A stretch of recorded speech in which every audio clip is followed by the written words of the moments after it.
During the 17th century, New Jersey was split right down the middle and divided into two separate colonies. These colonies were run by two distinct groups of businessmen. They were the East Jersey Board of Proprietors and the West Jersey Board of Proprietors.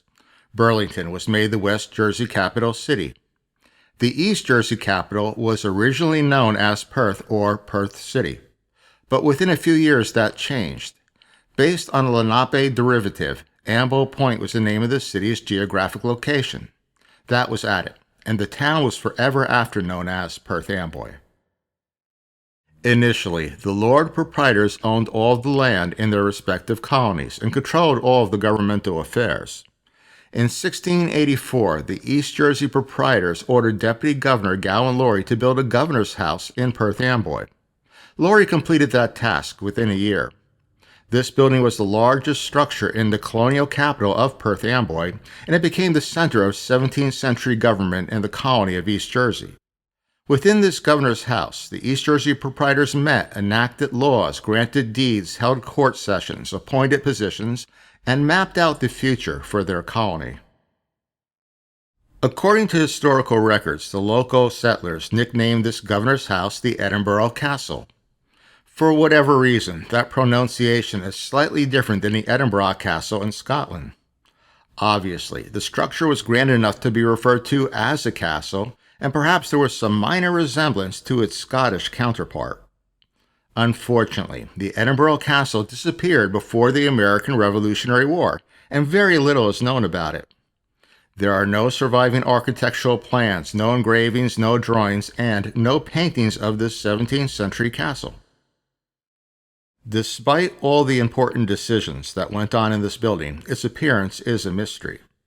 And so, we begin our search for colonial East Jersey's center of government, Perth Amboy's long-lost Edinburgh Castle. The building for which we search is not to be confused with another official governor's residence, which is the Proprietary House, also located in Perth Amboy. The Edinburgh Castle and the Proprietary House are two distinctly different structures. The 18th century construction of the Proprietary House commenced well after the Edinburgh Castle vanished from sight. We also need to avoid confusion with another Perth Amboy Castle, which is well documented. 38 years after the completion of the Edinburgh Castle, in 1723, John Parker built his own home on Water Street, and it was called the Parker Castle.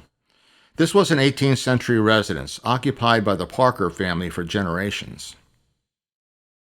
Within a few decades of the Edinburgh Castle completion, another government premises was constructed in Perth Amboy. In 1714, City Hall was built. It is the oldest public building in continuous use from the original 13 colonies. But even City Hall is not as old as the Edinburgh Castle. Yet another purposely built government structure was the British Barracks, which housed both English and American troops. These barracks were erected in 1758, well after the castle's completion. There is only one contemporary of note to the Edinburgh Castle, that is, the Long Ferry Tavern. Established in 1684 by Deputy Governor Laurie, the tavern was located at the foot of High Street. From here, a ferry across the Raritan Bay was available. It would have been used by the East Jersey Proprietors, as well as by all settlers needing access to the other side. In our search for the Edinburgh Castle, we will review descriptions of 17th century Perth Amboy from primary source archival documents. In the bay coming up to Amboy Point, where the town of Perth is now in building, a ship of 300 ton may easily ride close to the shore, within a plank length. We have good brick, earth, and stone for building at Amboy. Gowan Laurie, East Jersey, March 26, 1684. With such references to brick and stone building materials, we will look at similar period structures. For a few centuries, this old stone house was on Willock's Lane. That's the area of the present-day Harbor Terrace and the Stack Apartments off Fayette Street in Perth Amboy. It is like many of the original 17th and 18th century stone homes that were here, and some of the construction techniques may have been the same as those used in the Edinburgh Castle. Those same construction methods have been employed for centuries. Here we compare it to a Basto house, also called a Bastille home on the English-Scottish border. Originally, a ladder was the only access to the second-floor door. During hostile raids, that ladder would be removed to the interior, and the family inside would be safe. Drawn in 1686 and published 2 years later, this map of Perth Amboy was made by John Reed. Reed was hired by the East Jersey Proprietors to show every street and building in this colonial capital city. The map is a valuable piece of information. Within this map, we see the governor's house, that is, our Edinburgh Castle, which was a U-shaped building on the largest lot in town. Perth Amboy's only other U-shaped building was the British Barracks, built decades later. U-shaped buildings were not unusual. Many Scottish castles and manor houses were built in that style. The Scots were skilled stonemasons, constructing the historic Edinburgh Castle in Scotland on top of high ground. Superimposing a LiDAR map over John Reed's 1686 map, we note that our own castle also sat atop high ground in old Perth Amboy. Here, the LiDAR's orange areas indicate slight hills. The Edinburgh Castle would have had a commanding view of the city and the bay. Using a satellite photo of modern-day Perth Amboy, we have colored Reed's map in red and overlay it directly on top. It is almost an exact fit. At the same time Deputy Governor Laurie built the Edinburgh Castle, he also constructed High Street, Market Street, and the Market Square. The square is 330 feet per side and was used for colonial trade. Today, we call that area City Hall Circle, although it is actually an oval within the original marketplace. We are fortunate such 17th century landmarks still exist. Having the two original cross streets and the old market makes it easier to track the location of our long-lost castle. Upon surveying the area, we believe the Edinburgh Castle was located on the property once owned by Morgan Larson, a 20th century New Jersey governor. It has long been folklore that the castle was once here, but that is just a story. We have yet to prove it. We intend to conduct an archaeological investigation. So, our search continues for evidence of a 17th century governor's house on a 20th century governor's grounds.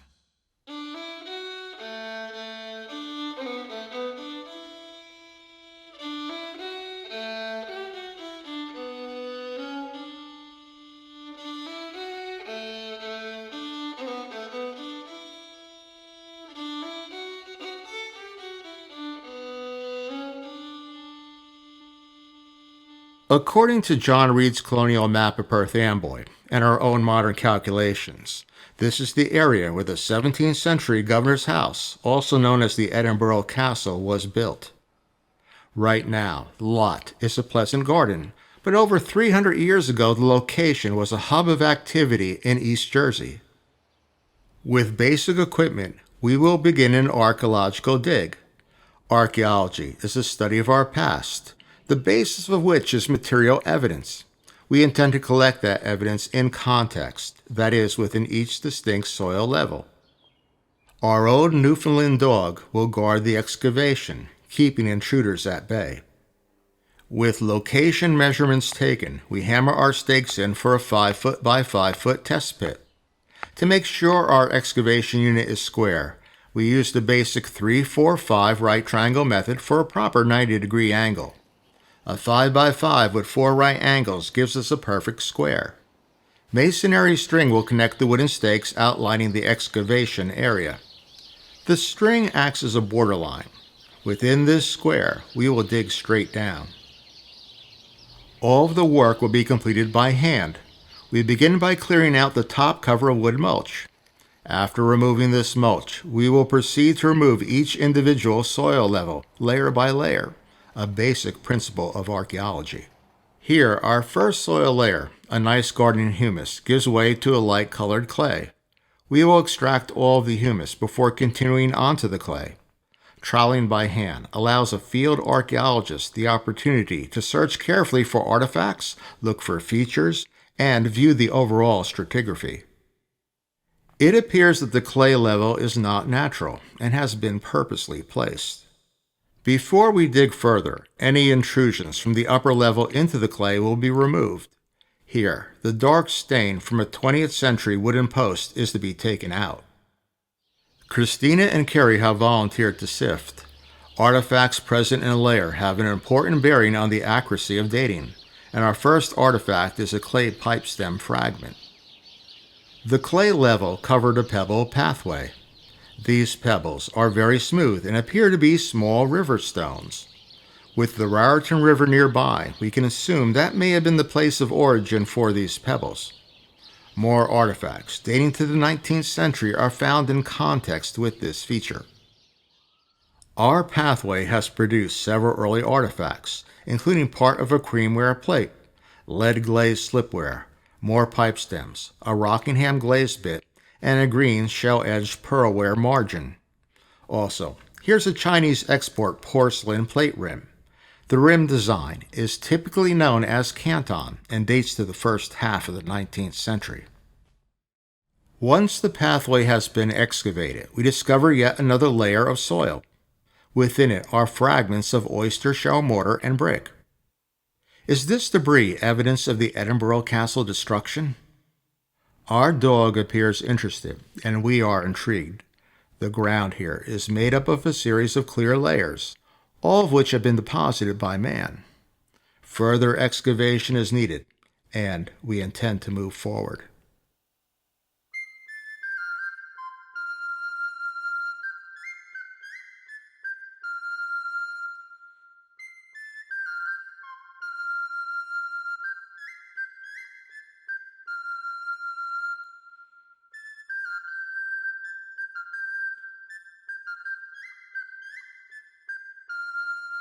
In this 1809 drawing of the Perth Amboy Bluff, we view the area that will eventually become the modern-day Bayview Park. Directly across the Arthur Kill, near the edge of Staten Island, is the home of Royal Navy Captain Christopher Billop. Billop was part of an English military force sent to secure New York after a 1673 Dutch takeover of the colony. To Christopher Billop and Edmund Andros. Whereas I have thought fit out of good opinion, I have conceived of you to appoint you to being of the company, these commissions are to authorize and require you to take upon you the command of said company, accordingly and duly to exercise the officers hereby commanding them to obey you. Duke of York, Windsor, July 2nd, 1674. Within a few years, Billop began construction of his home on Staten Island. We will journey across the Arthur Kill to this old building. Billop's late 17th century time frame, along with his home's close location to Perth Amboy, sparks our curiosity. Folklore notes the Billop home as being built by the same masons that erected early Perth Amboy. If that legend is correct, then it would mean the Edinburgh Castle may have been constructed in a like manner.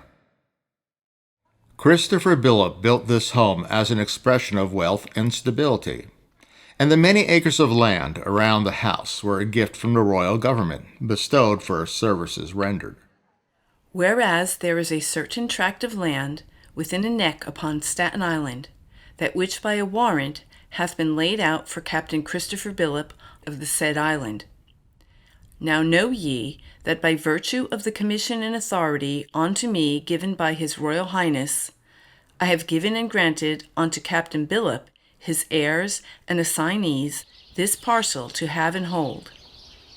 Governor Edmund Andros, March 25th, 1676. As we enter the interior, our goal is to document the Billop cellar for comparison with our castle's foundations, should we unearth that. Downstairs, expertly set fieldstone walls are evident. Billop had the funds required to hire the most capable builder he could find. That contractor's plans and name are lost to time, but his original workmanship remains. Through a small opening in the foundation, Christina explores a brick-lined vault. This room is extraordinary. That is, we know of no other 17th century prototype in the area. The vault is barrel-shaped.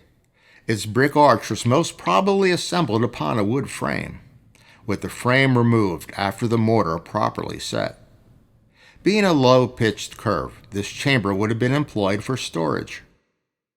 Within the vault is an eerie sight. Here's the tombstone of Thomas Billop, a descendant of Captain Billop. In 1750, at the age of 39, Thomas died. Billop's kitchen and the fireplace chimney, enclosed in end walls, are neither ahead of their time nor behind. From the mid-19th century going back to medieval days, this arrangement was common. Also typical is a beehive baking oven, adjacent to the colonial fireplace. Sloped windows allow more sunlight to enter. Background research, including measurements of the Billop cellar features, will increase our ability to recognize and identify any 17th century physical evidence we find in our own Perth Amboy dig. Running front to back are large oak beams. These wooden girders make up the joist framing, which support the upper floor. Wooden pegs still hold the oak beams in place, a common colonial method, and a few of the timbers exhibit contour marks, meaning the beam is hand-hewn, a very physical and time-consuming process. On display are slipware pieces, common in the 17th century. The slip is a yellow clay applied as a design by the potter with a brush or comb. Local fieldstones make up these foundation walls, all securely placed by professional masons. Chisel marks dating back to the 17th century can be seen. While the majority of rocks are in their natural form, a number of stones have been worked and squared off. Oyster shell mortar holds the fieldstones together. Bits of shell may still be seen in these walls. All of the upper floors are furnished and restored to the American Revolutionary War period. In addition to its 17th century past, the Billop House also enjoys a rich 18th century history. On September 11, 1776, John Adams, Edward Rutledge, and Benjamin Franklin boarded a barge from Perth Amboy, crossing the Arthur Kill to meet with England's representative, Lord Admiral Richard Howe. On behalf of the King, Lord Admiral Howe had a commission to negotiate peace. That peace conference failed, ending with Adams, Rutledge, and Franklin returning to Perth Amboy. Early 20th century historians renamed the Billop residence as the Conference House in order to commemorate that Revolutionary War meeting. Looking out of the front windows, we can see the Arthur Kill, the Raritan Bay, and the colonial port city of Perth Amboy. Throughout 1776, Staten Island was occupied by English troops, while Perth Amboy was part of an American Patriot flying camp. Sharpshooters and cannons fired from both sides of the Kill. While many Perth Amboy homes were destroyed, the Conference House survived. Adjacent to the exterior of the beehive oven is the Conference House cellar door. We inspect it, recording more measurements and details. 24 to the frame. The Conference House is an original 17th century building. It is a two-story fieldstone rectangle with a center hall flanked by large rooms on each floor. These rooms run front to back, demonstrating a symmetrical design that anticipates the 18th century Georgian style.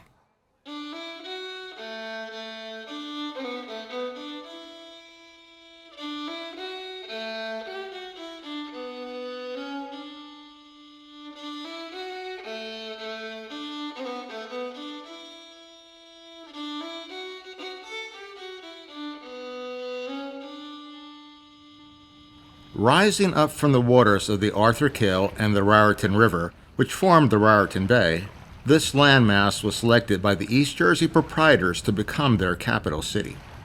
Beginning in 1683, the town, which would eventually be named Perth Amboy, was constructed. Within a year, the proprietors ordered Deputy Governor Gowan Laurie to build a governor's house, nicknamed the Edinburgh Castle.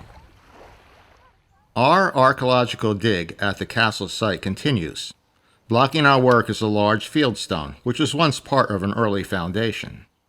Along with massive debris of stone, mortar, and brick, there is no question this excavation layer contains the remains from a centuries-old demolition. Proceeding through this backfill reveals a mottled clay base. The clay is not a natural subsoil. It has been tightly packed and leveled by workers. This is a basement floor. On the clay floor, we discover several colonial period artifacts, including something quite unique. Carefully hand-woven out of copper alloy wire, this is a woman's ring. How and why this ring was left on the floor, we do not know. Is there a story behind it? Was it a lost gift? Was it a rejected engagement? We will leave others to ponder all that. The ring was found in context with early artifacts, including fragments of a square-bodied bottle, common in the 18th century, glass from an English-styled wine bottle, a few hand-forged rose-head nails, and an iron latch. There is a translucent patina on the glass, which is due to a process of natural corrosion within the soil. Here, the sides of our excavation pit show numerous bricks and stones that were once part of a colonial building. All were used for demolition backfill. Mixed in between the rubble are artifacts, with the most recent date of 1760. Our dog keeps guard, being especially interested in a bone artifact, which was once part of a colonial meal.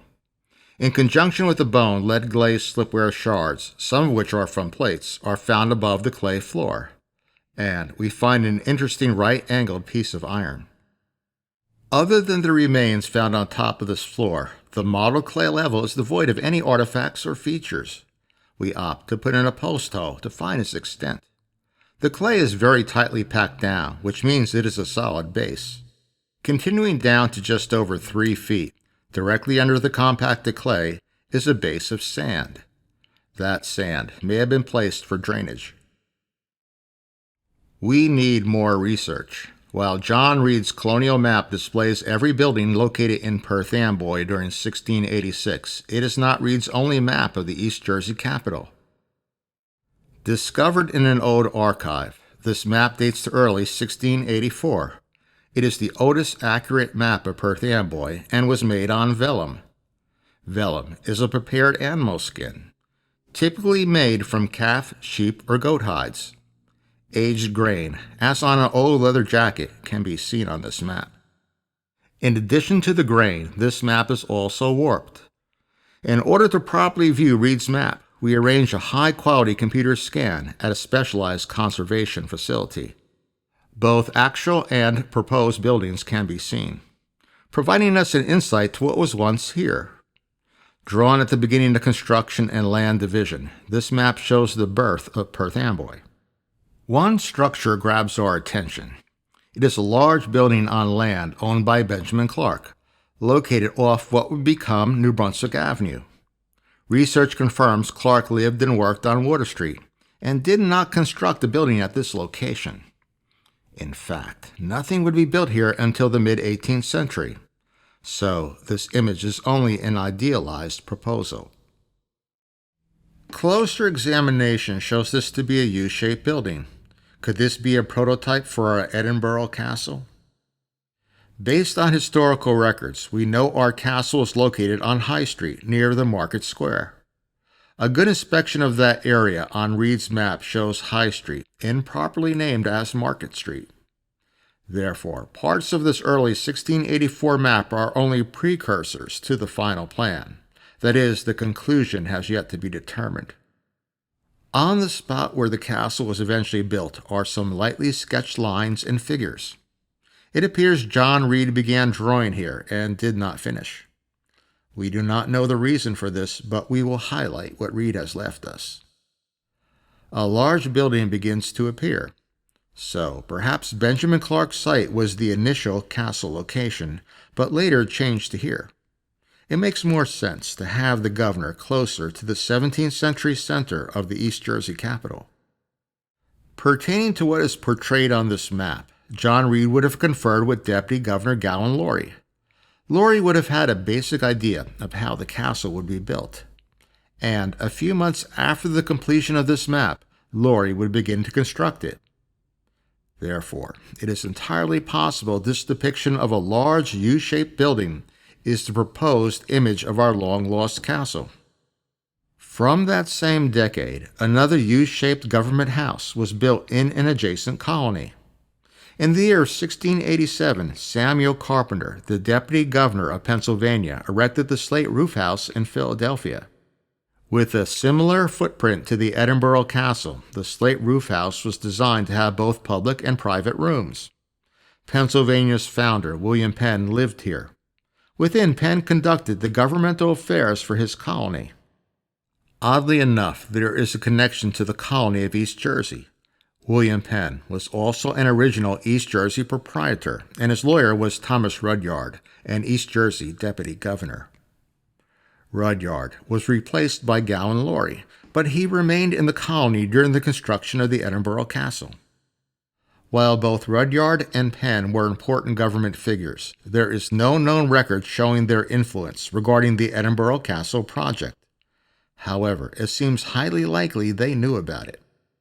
Philadelphia's slate roof house and Perth Amboy's Edinburgh Castle have similar histories. Both were built during the same time frame.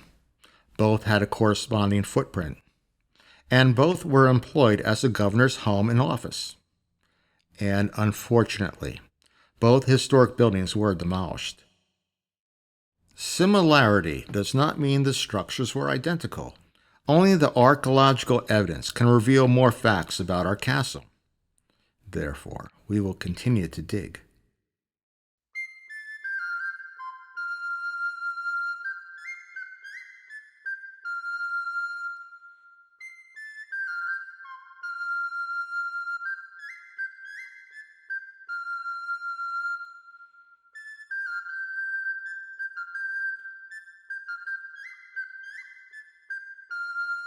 Upon expanding our test pit eastward, we discover a brick wall. The bricks appear to be handmade and are held together with oyster shell mortar.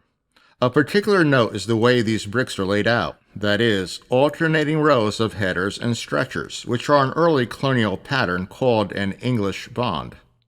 Throughout the 17th century construction of Perth Amboy, this is the bond style that was employed. Found in the demolition rubble around the brick wall is a coin with the image of the King of England, George I. A date of 1724 is visible. This coin, the brick wall, the debris, and the previously excavated artifacts were all found in direct context with each other. And the King George coin is not the last artifact we find. These fragments tell us that the interior walls of this building were, at least in part, plastered. White paint can still be seen on these plaster bits. Continuing down along the brick wall, we uncover pieces of a stoneware beer mug. The orange peel effect is a salt-glazed finish over the blue cobalt design. Stoneware tankards were both imported and made locally throughout the 18th century. Excavated from the demolition level, this is a Chinese import teacup. The design on this cup dates to the second quarter of the 18th century. During early colonial days, Chinese porcelain was a fairly expensive tableware and would have been mainly used in affluent households.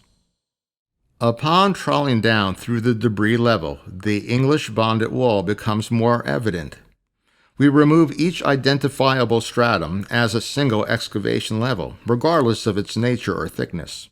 A process that will aid in dating the demolition. Gunflints for muskets and rifles, a nail and wooden lath, and an 18th century button are found in the rubble. All are sitting here on top of green glazed earthenware. A carving knife and a two-pronged fork may have been imported from London. Throughout colonial days, forks were not commonly used. In lieu of forks, knives and spoons were employed at mealtime. Carving marks appear on this animal jawbone. This, along with numerous excavated bones, implies the demolition workers were fed on site.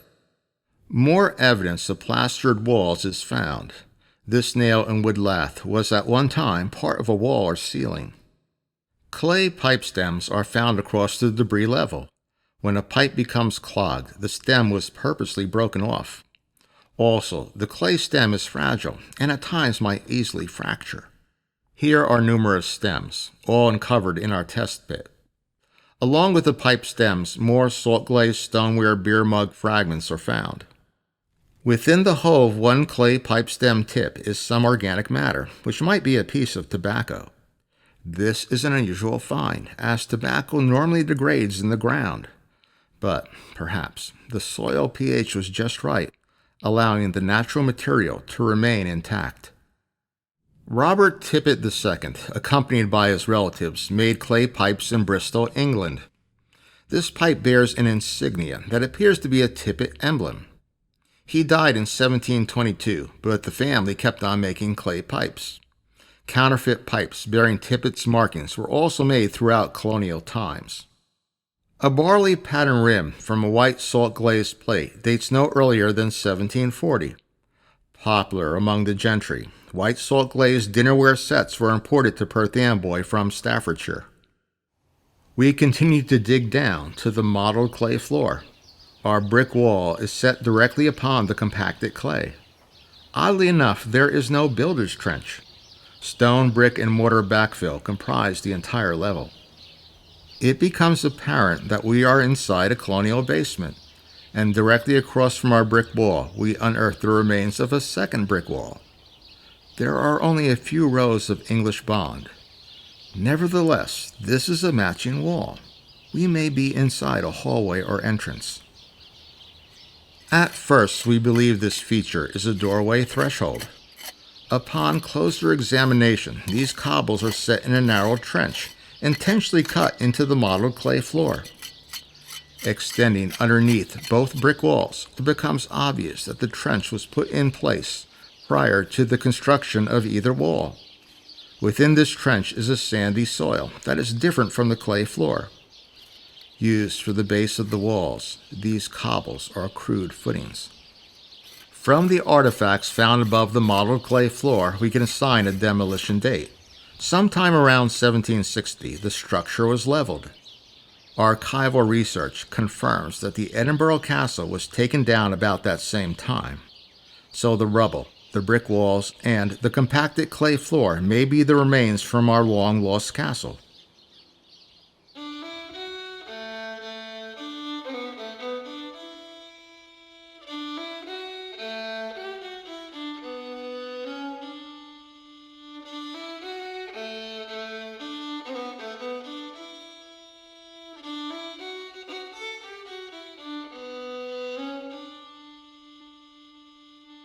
In 1702, both the East and West Jersey Proprietors transferred their governmental authority to the Queen of England. Queen Anne combined the East and West territories into a single colony, controlled by one royal governor. While the proprietors rid themselves of the expenses of running a government, they retained all of their valuable property rights. Therefore, it was a good deal for these proprietors. And Queen Anne allowed the towns of Burlington and Perth Amboy to remain as the colony's capitals. 16 years after this consolidation, another British monarch, King George, granted a royal charter to Perth Amboy. That made Perth Amboy the first chartered city in the colony of New Jersey. By 1719, Andrew Johnston, a Manhattan merchant, acquired the governor's house in Perth Amboy. At that time, Andrew's father, Dr. John Johnston, was a well-known East Jersey proprietor and had encouraged his son to leave New York City. Within a few years, Andrew Johnston brought his new bride to the governor's house, and they made it their new home. Andrew's wife, Catherine, came from a well-respected New York pedigree, that is, the wealthy Van Cortlandt family. Both the Van Cortlandt clan and the Johnston kin were landowners, merchants, and political leaders. And these families were part of the colonial gentry. The Honorable Andrew Johnston, Esquire, was one of His Majesty's counsel for the province of New Jersey and treasurer of the Eastern Division of the province. A gentleman of so fair and worthy a character that truly to attempt to draw it would be throwing away words. He was really equal to what Alexander Pope means when he says, "An honest man is the noblest work of God." Mercury Newspaper, New York, July 1762. Andrew Johnston was also a Perth Amboy mayor, Speaker of the New Jersey Assembly, and chairman of the East Jersey Board of Proprietors. Andrew retrofitted the governor's house. There is no known record of how the home was modified for the Johnston family, but we know that Catherine gave birth to 8 children within. It was during their occupation that the Edinburgh Castle nickname was applied, so the alterations must have been grand. Since there's only minimal information regarding the castle, we might be able to locate more clues by understanding the lifestyle to which Andrew and Catherine were accustomed. We opt to travel to the Van Cortlandt estate, which is the oldest surviving home in the Bronx. This fine Georgian mansion was constructed by Catherine's New York family during the mid-18th century. It is located on acres of land that were once the Van Cortlandt plantation. Dressed fieldstones make up the facade of the Van Cortlandt home. Each stone was cut by hand and put in place by skilled colonial masons. 3-foot-thick basement walls add stability to the entire building. Brick surrounds highlight the windows. Each window has 12 over 12 of rectangular glass panes. A unique exterior feature includes the keystone sculptures. Each face is different and very odd. While the front has well squared-off fieldstone, the backside rocks are more simple. Large cypress and cedar beams frame the structure, with many having a width of 11 by 13 inches. The main entrance to the mansion is via the front hallway on the south facade. Wide-cut yellow pine was used for the floors. At the western wall is an elegant stairway, which ascends to a well-lit landing. From there, the stairway goes to the third floor. Winding up from and looking down to the center hall, this staircase is a magnificent colonial build, intended as an expression of wealth. A lone spinning wheel occupies the attic, but at one time the space would have been occupied by the household's domestic servants. Off to the left of the center hall is the western parlor. Arched cabinets have paneled doors and open shelves for storing porcelain. General George Washington used this room as his temporary headquarters during 1776 and 1783. Around the fireplace are Delft tiles, which depict scenes from the Bible. Imported from Holland, these hand-painted tin-glazed ceramics remind us of the Van Cortlandt Dutch ancestry. Within the Van Cortlandt mansion, an elegant lifestyle once existed. The Perth Amboy home of Catherine Van Cortlandt Johnston and Andrew Johnston may have, in part, been akin to this New York residence.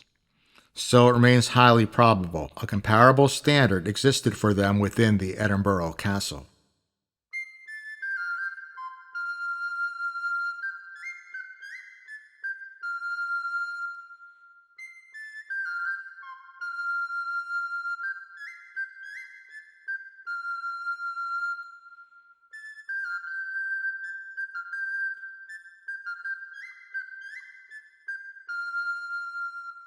At this time, we decided to bring in professional archaeologists to review our discoveries and methods, as well as to give different perspectives. Monmouth University professor Richard Veit and 2 of his colleagues explored the colonial debris level and the overall stratigraphy of our excavation unit. While they dig, we continue forward with primary research. That it may appear how greatly desirous the proprietors are of expediting the work of building this, they do unanimously consent and agree that there be a house built for the governor at the public charge, and in pursuance thereof do hereby order and empower you to set out such a portion of land in such convenient place as you shall think most convenient to build the said house thereon, and to enclose so much ground as may be necessary and moderately useful for a garden, orchard, and other accommodations for a governor. East Jersey Proprietors to Deputy Governor Gowan Laurie, September 21st, 1684. So, it appears Laurie began the building of the governor's house during the last quarter of 1684, and that ties in with the results. That is, the archaeologists believe this to be a substantial early colonial foundation dating back to Perth Amboy's inception. Throughout the beginning of 1685, construction work continued on this East Jersey governor's house. There is about a dozen or 14 houses in New Perth. The governor's house and the public courthouse are a building. Charles Gordon, March 7th, 1685. That date works well with these slipware finds. Present are Staffordshire-type fragments of a crimped-edge plate. Typical in the 18th and mid-17th centuries, lead glazing gives these pieces a characteristic yellow and brown appearance. In proximity with the plate, we uncover part of a knife, with a handle made from an antler and secured by 3 rivets. This hand grip once held an iron blade in place. Despite our research at several archives, there is nothing telling us what the castle looked like. However, our excavation has revealed some interesting results.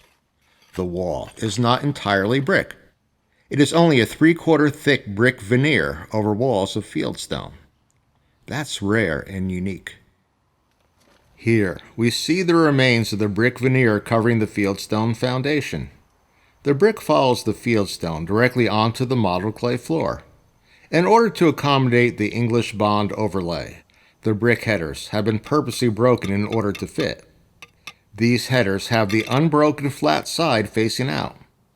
All bricks are mortared onto the stone walls. However, the stretchers are the only whole bricks. This interesting discovery now adds additional questions to our investigation.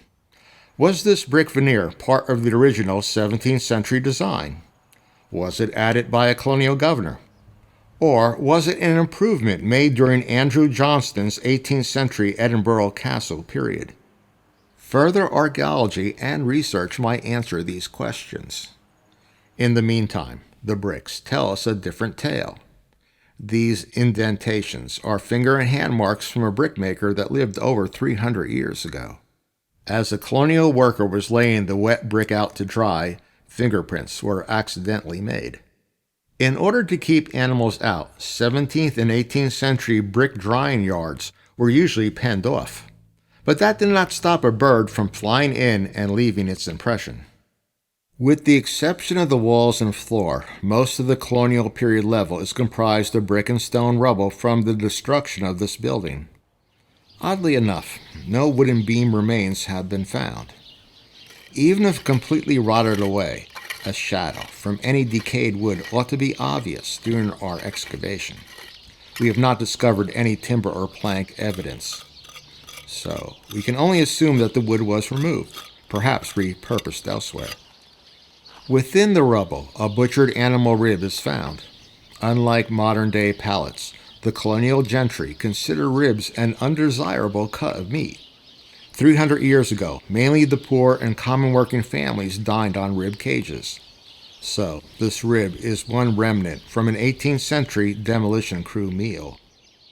To put it all simply, we have uncovered a fieldstone building made to look like a brick one. Large fieldstones were gathered locally and set in place by colonial masons. Oyster shell mortar, excessively applied in some sections, holds the boulders together. One stone stands out from the others, as it has a concave surface, which was intentionally carved out. Covered with colonial mortar, this stone was installed in the walls. However, originally it was a Native American mortar. Its matching pestle was also found in context. Both would have been used by the Perth Amboy Lenape to grind corn or seeds. Within the same rubble, we have plaster fragments. On the backside are impressions from wooden lath. This complements the lath nails we previously excavated. Plaster was also applied directly onto brick. Here, original white paint holds onto plaster atop a brick header. This is a section of a plastered wall, which we were able to salvage from the colonial rubble layer. At first, this appears to be brick nogging, a colonial form of insulation. But it is also possible this component may have been part of a different room feature. But more compelling, the piece gives us an insight of how the interior walls once appeared. Oyster shell mortar with 3 different types of sand were employed here. One light-colored mortar can be seen between the fieldstones. Perhaps different mortars were used for repairs. Nearby, the Raritan Bay had a large supply of oyster shells, which masons would dissolve into lime putty. However, in the fieldstone foundation, here is an oyster shell that did not break down. Based on the artifacts found in context, the archival research, and the overall style of construction, We can now say this building is, without a doubt, the 1684 East Jersey Governor's House. We have found Perth Amboy's lost Edinburgh Castle. So our next step will be to discover its extent and layout.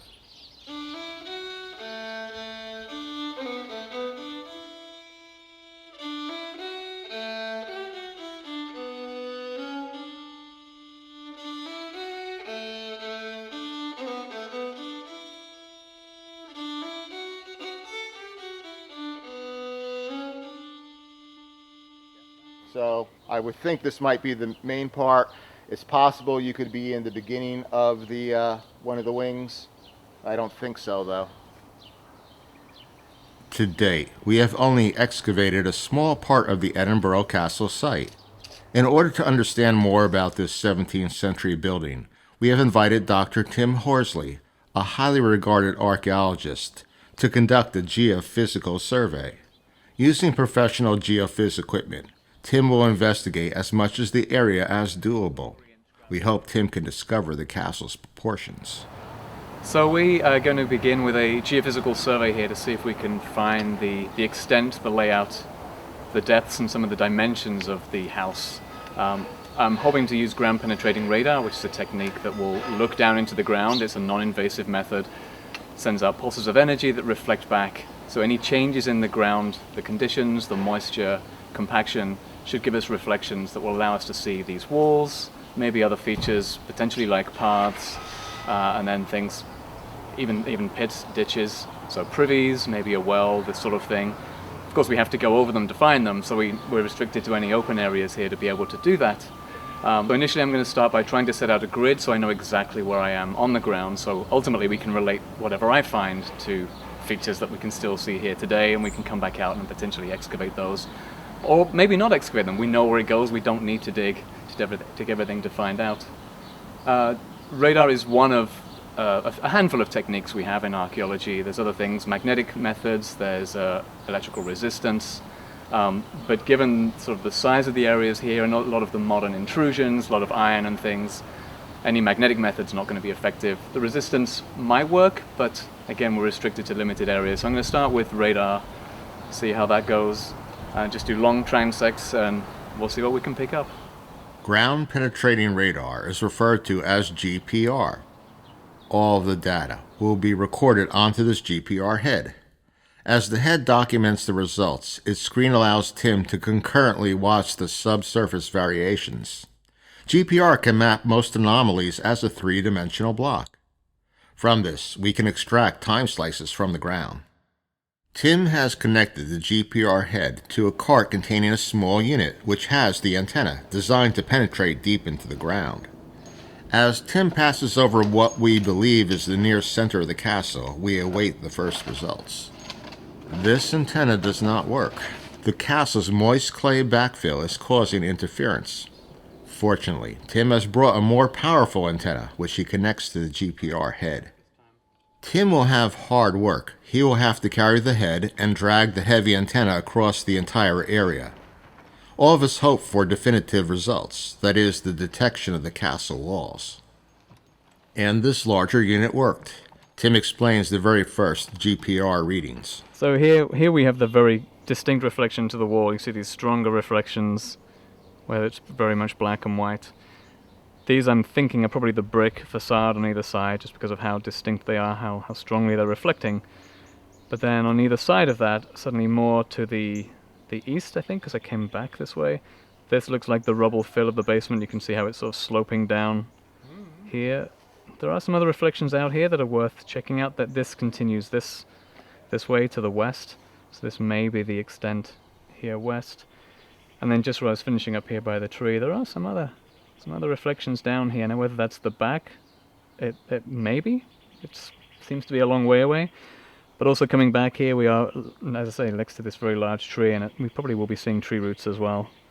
But there can be other features back here, and we'd have to do a number of traces close together to figure out whether that's something like a pit, a privy, a well, potentially.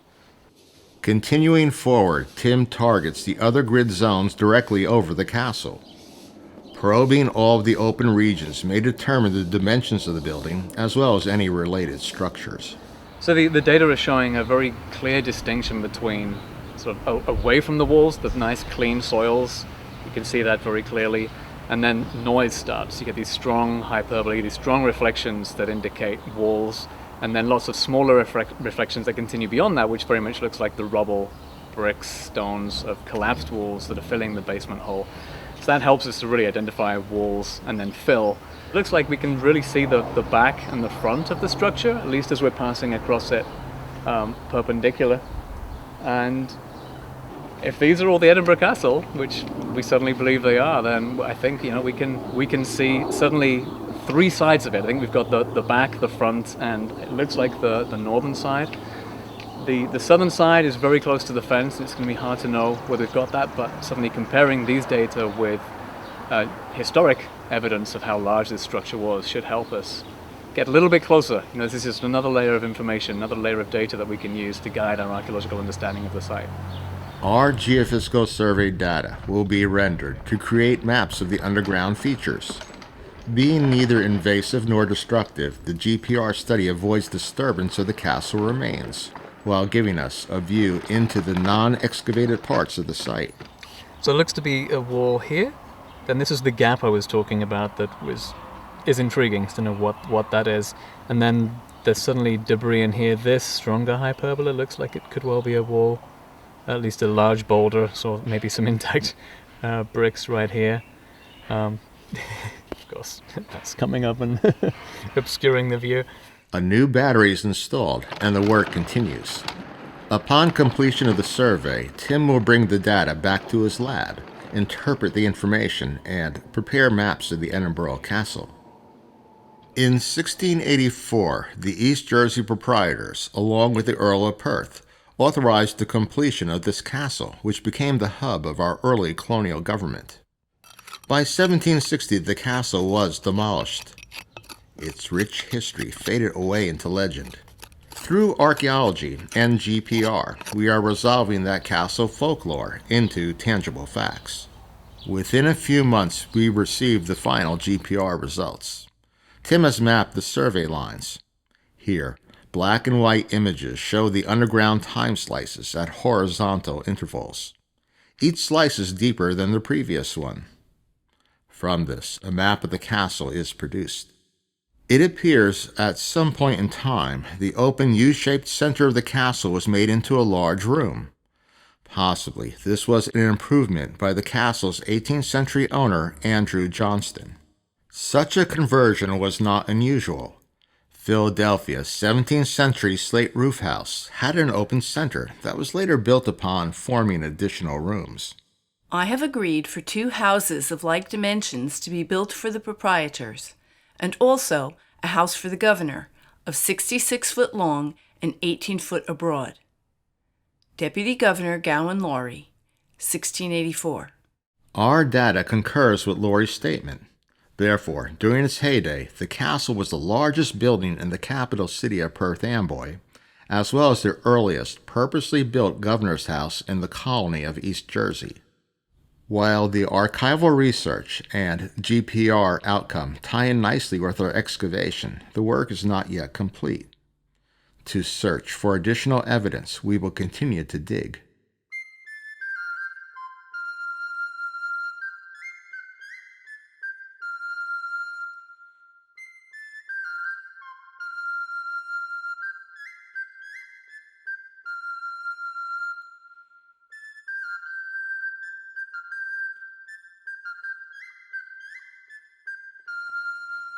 A group of Monmouth University archaeology students have volunteered to continue the excavations within the Edinburgh Castle.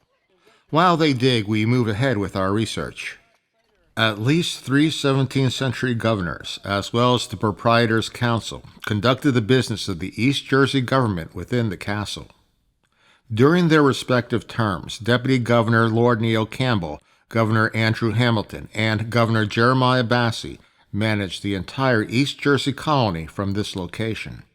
By 1686, the governing council, along with Deputy Governor Lord Campbell, were voting in the castle. Here, laws, rules, and actions governing the East Jersey colony were enacted. That includes forming the first schools, the implementation of legal courts, the undertaking of commerce and trade, the granting of land charters, the building of roads, and instituting the earliest New Jersey Postal Service, with Governor Andrew Hamilton as the first Postmaster General. These governors, along with the proprietors, would have lined their dinner tables with tin enameled Delftware plates and Chinese porcelain. Excavated from the castle, these are Chinese porcelain teacup fragments. In 1741, ships from England, Denmark, France, and Sweden brought over 1 million pieces of Chinese porcelain into Europe. The American capital cities, including New York, Philadelphia, and Perth Amboy, obtained a share of the porcelain. These artifacts date from that period. From 1675 to 1775, lead-glazed dotted slipware was produced in Staffordshire, England, and imported into Perth Amboy. We compare two slipware bits from the castle to a colonial Williamsburg reproduction candle holder, noting a stylistic match. The all-volunteer crew continues to work, allowing us time to review archival documents. Our research confirms that Governor Andrew Hamilton desired to live in the castle, but repairs were needed.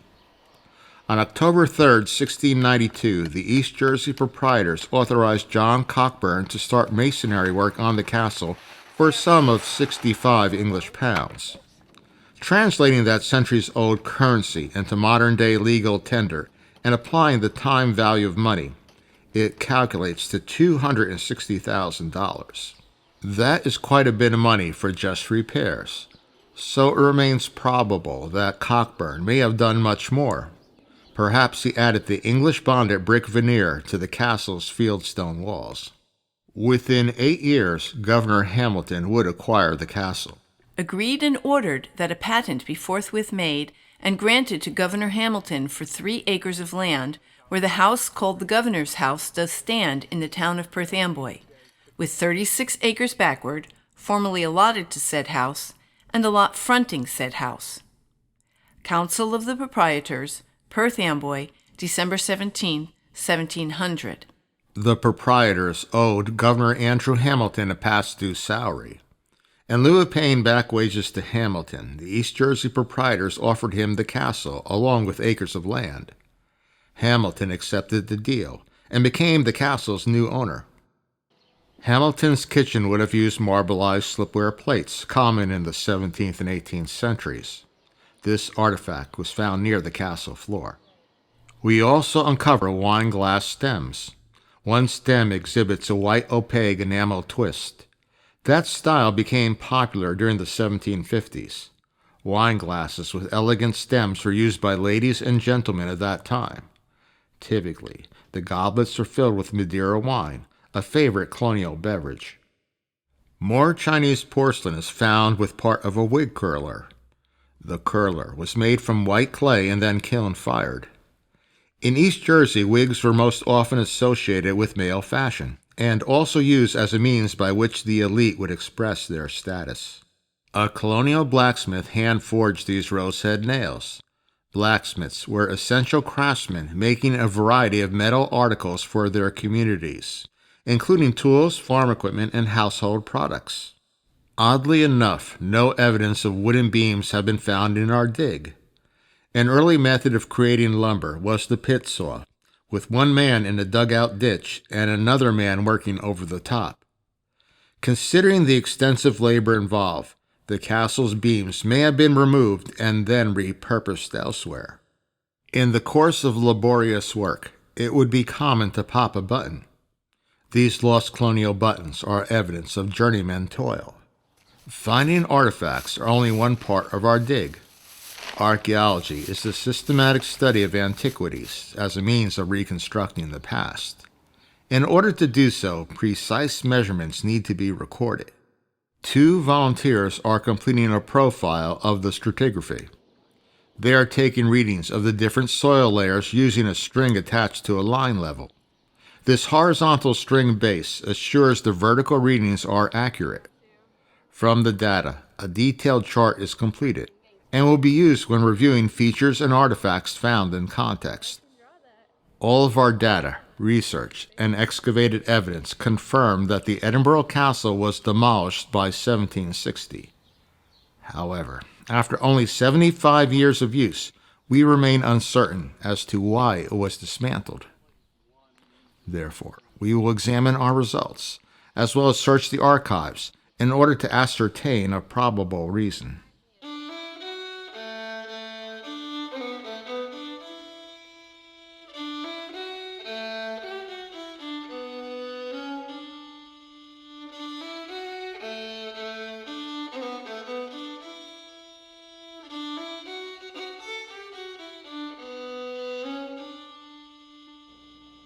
After 12 years of digging within the Edinburgh Castle, we have concluded our archaeological excavation. By backfilling the test pit, along with landscaping the yard, we have returned the area back to the pleasant garden that was there over a decade ago. Catherine and Andrew Johnston were the last occupants of the castle. There, Catherine would have entertained the colonial gentry throughout the second quarter of the 18th century. Under Andrew Johnston, acting as Perth Amboy Mayor, Assembly Speaker, Treasurer of the Colony, and Chairman of the East Jersey Proprietors, the castle would have remained as the pinnacle of government activity. Catherine Johnston predeceased her husband by 15 years, passing away in 1747. Located in St. Peter's Church Cemetery, this may be her grave. Over the centuries, the writing on the stone has eroded away. The first name of Catherine and the year of death, 1747, was visible. But now, even that has disappeared. Made in the style of a London box tomb, this burial chest is a mystery. Only a wealthy family could afford this.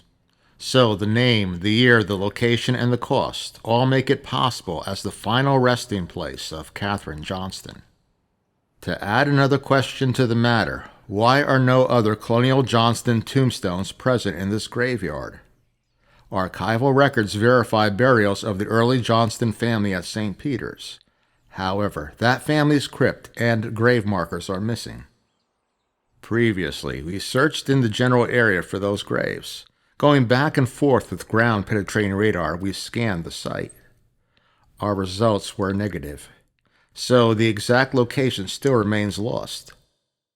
Based on our archaeology and research, here is an artist's rendering of the Edinburgh Castle, with one wing for East Jersey government and the other for resident family.